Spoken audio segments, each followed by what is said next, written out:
అధ్యక్ష, ధన్యవాదాలు అధ్యక్ష.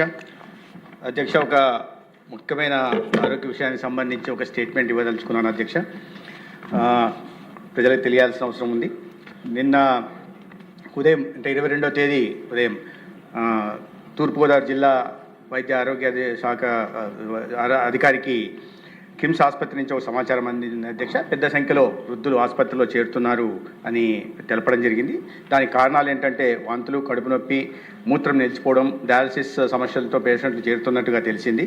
అయితే లాలా చెరువు ప్రాంతంలోని చౌడేశ్వర నగరు, స్వరూప నగర్కి చెందిన వారు ఈ బాధితులందరూ కూడా రోగిగ్రస్తులందరూ కూడా ఈ ప్రాంతానికి సంబంధించిన వారు.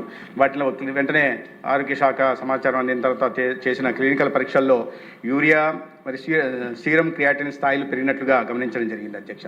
ప్రాథమికంగా చేసిన ఎపిడెమియాలజీ విచారణలో పాలు లేదా ఇతరత్ర ఆహార పదార్థాలు సేవించడం కారణంగా అనారోగ్యానికి అది కారణం కావచ్చు అని గుర్తించడం జరిగింది. కోరుకొండ మండలం నర్సాపురం గ్రామంలోని వరలక్ష్మి మిల్క్ డైరీ నుండి 106 కుటుంబాలకి పాలు సరఫరా చేయబడినట్టు కూడా గుర్తించారు అధ్యక్ష. ఆ డైరీ నుండి పాల సరఫరాను తక్షణమే నిలిపివేయడం జరిగింది. అదేవిధంగా ఇప్పటి వరకు 12 మంది ఆసుపత్రిలో చేరారు, వివిధ ఆసుపత్రుల్లో. దాంట్లో 4 మరణాలు నమోదయ్యాయి అధ్యక్ష. 8 మంది ఆసుపత్రులు చేరి ఇప్పుడు చికిత్స పొందుతున్నారు. దాంట్లో 6 మంది ప్రమాదం నుంచి బయటపడ్డారు, 2 వెంటిలేటర్ మీద ఉన్నారు అధ్యక్ష. చాలా వరకు ఇక్కడ 60 నుంచి 82 సంవత్సరాల వయసు వాళ్ళు 10 మంది ఉంటే 2 చిన్నపిల్లలు ఉన్నారు అధ్యక్ష. వాళ్ళ 2 పిల్లలు కూడా రెయిన్బో ఆసుపత్రిలో ఉంటున్నారు, వెంటిలేటర్ మీద ఉంటున్న పరిస్థితులు అధ్యక్ష. మరణించిన వారు 58 సంవత్సరాల నుంచి కృష్ణవేణి 74 సంవత్సరాలు, రాధాకృష్ణమూర్తి 76 సంవత్సరాలు, శేషగిరిరావు 72, అదేవిధంగా శ్రీమతి రమణి గారు 58 సంవత్సరాలు వయసుగా పెట్టడం జరిగింది. వెంటనే ఈ ర్యాపిడ్ తక్షణమే ప్రభుత్వం స్పందించి ర్యాపిడ్ రెస్పాన్స్ టీమ్ను ఏర్పాటు చేయడం జరిగింది పర్యవేక్షణ కోసం. జనరల్ మెడిసిన్ నిపుణులు, మైక్రోబయాలజిస్టులు, శిశు వైద్య నిపుణులు, ఎపిడెమియాలజిస్టులు దీంట్లో ఉన్నారు. అదేవిధంగా 14 ఫీల్డ్ సర్వీస్ టీమ్స్ నియామకాన్ని ఆ ప్రాంతాల్లో, ఈ లాలా చెరువు ప్రాంతంలో ఉంటున్న స్వరూప నగర్, ఈ చౌడేశ్వర నగర్ సంబంధించిన వాటిలో ముందు జాగ్రత్తగా 679 ఇళ్లలో సందర్శన చేయడం కానీ, హౌస్ సర్వే చేయడం, తర్వాత 957 కుటుంబాల స్క్రీనింగ్ కూడా చేయడం జరిగింది అధ్యక్ష. పాల సరఫరా పొందిన 106 కుటుంబాల నుండి కూడా రక్త నమూనాల సేకరణ కొనసాగుతోంది. ఆ లక్షణాలు ఉన్న వ్యక్తులను గుర్తించడం, చికిత్సకు రెఫరల్ చేయడము, వైద్య పర్యవేక్షణ, ప్రజలకు సూచనలు కూడా జారీ చేయడం జరుగుతోంది. ప్రభావిత ప్రాంతాల్లో అత్యవసర వైద్య శిబిరాలను ఏర్పాటు చేయడం జరిగింది. రాజమహేంద్రవరం మున్సిపల్ కార్పొరేషన్ మున్సిపల్ కమిషనర్ను వైద్య శిబిరాల నోడల్ అధికారి కూడా నియమించడం జరిగింది అధ్యక్ష. రోగుల చికిత్స పర్యవేక్షణ, వైద్య సిబ్బంది అందుబాటులో ఉండేలా చూడడం, అదే అంబులెన్స్ మరియు రెఫరల్ సేవల సమన్వయం కూడా కోఆర్డినేషన్ పని కూడా జరుగుతూ ఉంది అధ్యక్ష. ఈ నమూనాల సేకరణ చేయడం జరిగింది. నర్సాపురం గ్రామం, కోరుకొండ మండలంలోని Varalakshmi milk dairy food safety అధికారి తనిఖీ చేశారు.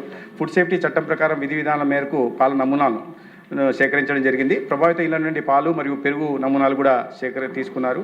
నమూనాలు పంపిన ప్రదేశాలు స్టేట్ ఫుడ్ ల్యాబొరేటరీ హైదరాబాద్కి, అదేవిధంగా స్టేట్ ఫుడ్ ల్యాబొరేటరీ విశాఖపట్నము, అదేవిధంగా హైదరాబాద్లో ఉంటున్న విమ్టా ల్యాబ్ కూడా నమూనాలను పంపడం జరిగింది అధ్యక్ష.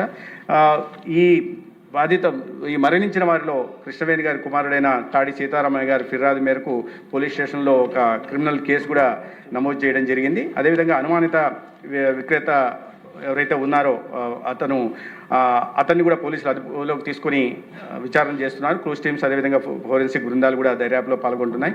పోస్ట్ మార్టం కూడా చేయడం జరిగింది అధ్యక్ష. మరణించిన వారి శరీరాన్ని, పార్థివ దేహాన్ని పోస్ట్ మార్టం అనంతరం నమూనాలను ప్రాంతీయ ఫోరెన్సిక్ ల్యాబ్ కూడా పంపబడుతుంది. ఈ పంపిణీ వ్యవస్థ మరియు ప్రభావిత వినియోగదారులు గుర్తించేందుకు దర్యాప్తు కూడా కొనసాగడం జరుగుతుంది అధ్యక్ష. అదేవిధంగా ఈ 4 వెటర్నరీ వైద్యులతో కూడిన బృందం కూడా దర్యాప్తు చేస్తుంది. పశువులకు ఇచ్చే మేత, నీరు, ఎండు మరియు పచ్చి మేత నమూనాలను కూడా సేకరించి వాటికి కూడా VBRI ల్యాబ్కు పంపడం జరిగింది అధ్యక్ష. అయితే ఈ విషయం తెలిసిన వెంటనే గౌరవ ముఖ్యమంత్రి గారు వెంటనే స్పందించి దీని మీద నిరంతరం సమీక్ష నిర్వహిస్తూ ఉన్నారు. దాని కారణంగా ఇవాళ పరిస్థితి నియంత్రణలోకి వచ్చింది.